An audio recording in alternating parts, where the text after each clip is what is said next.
సుంకిశాల అయితే మరీ దారుణం. హైదరాబాద్కు 50 ఏండ్ల దాహార్తిని తీర్చడానికి సుంకిశాలను సెకండ్ ఆల్టర్నేట్గా పెట్టుకుంటామని చెప్పి అప్పుడు కేటీఆర్ గారు వచ్చి ఓపెనింగ్ చేసిండ్రు. మొన్న 2024లో వచ్చిన వరదకు ఎంత ఘోరం అంటే మొత్తం రిటైనింగ్ వాళ్ళు కొట్టుకపోయింది.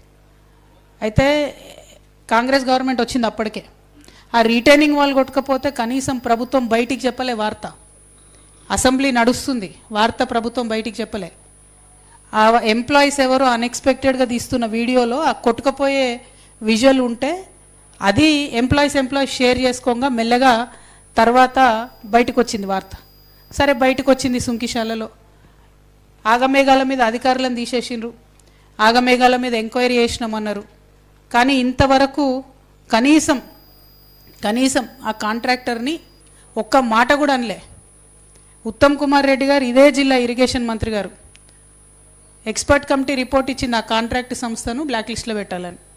ఉత్తమ్ కుమార్ రెడ్డి గారు, ఇరిగేషన్ మంత్రి గారు, ఒక్క మాట అన్నారు ఆ కాంట్రాక్ట్ సంస్థను. కోమటిరెడ్డి గారు, ఈ జిల్లా మంత్రివర్యులు, సీనియర్ నాయకులు, పవర్ఫుల్ లీడర్ కాంగ్రెస్లో, ఒక్క మాట అన్నారు ఆయన. ఇక ముఖ్యమంత్రి గారి సంగతి సరే, వాళ్ళకుండే మెగా ఫెవికాల్ బంధం మనకు తెలిసిందే కాబట్టి ఆయన ఒక్క మాట అననే అన్నాడు.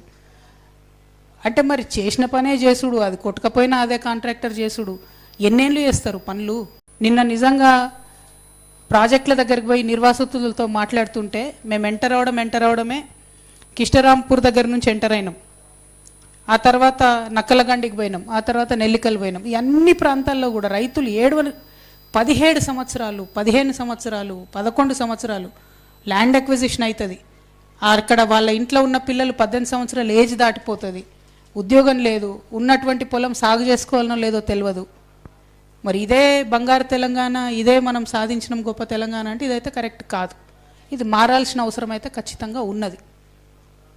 దీనికోసం కేసీఆర్ గారిని 1,00,000 తిట్లు తిట్టి అధికారంలోకి వచ్చిన కాంగ్రెస్ పార్టీ ఏం చేస్తుందో చెప్పాల్సినటువంటి అవసరం ఉన్నది. నేను నిన్న చెప్పినట్టుగా ఒకవేళ చెప్పకపోతే కృష్ణా నదీ జలాలను నల్గొండకు తేవడంలో ఈ ప్రభుత్వం కూడా అలసత్వం ప్రదర్శిస్తే తొందరలోనే భూ నిర్వాసితులందరినీ తీసుకుపోయి ముఖ్యమంత్రి గారు ఇంటి ముంగట కూర్చోవడం జరుగుతుంది. ఎందుకంటే 17 ఏళ్ళు, 15 ఏళ్ళు, 16 ఏళ్ళు ఆగి వాళ్ళకి ఏడవడానికి కూడా కన్నీళ్ళు కూడా ఇంకిపోయినటువంటి పరిస్థితి ఉన్నది.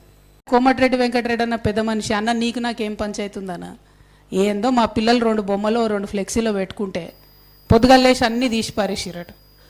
ఎందుకు తీసి పారేసిరని అడుగుదామని పోతే పోలీసు వాళ్ళు అరెస్ట్ చేసిరట వాళ్ళని. అవసరమా అన్న? 2-3 చిన్న పిల్లలు, జాగృతి పిల్లలు ఏదో చేసుకుంటారు వాళ్ళ పని వాళ్ళు. జర మీ పోలీసు వాళ్ళకి చెప్పి మా పిల్లల్ని రిలీజ్ చేయమని నేను కోరుతా ఉన్నా.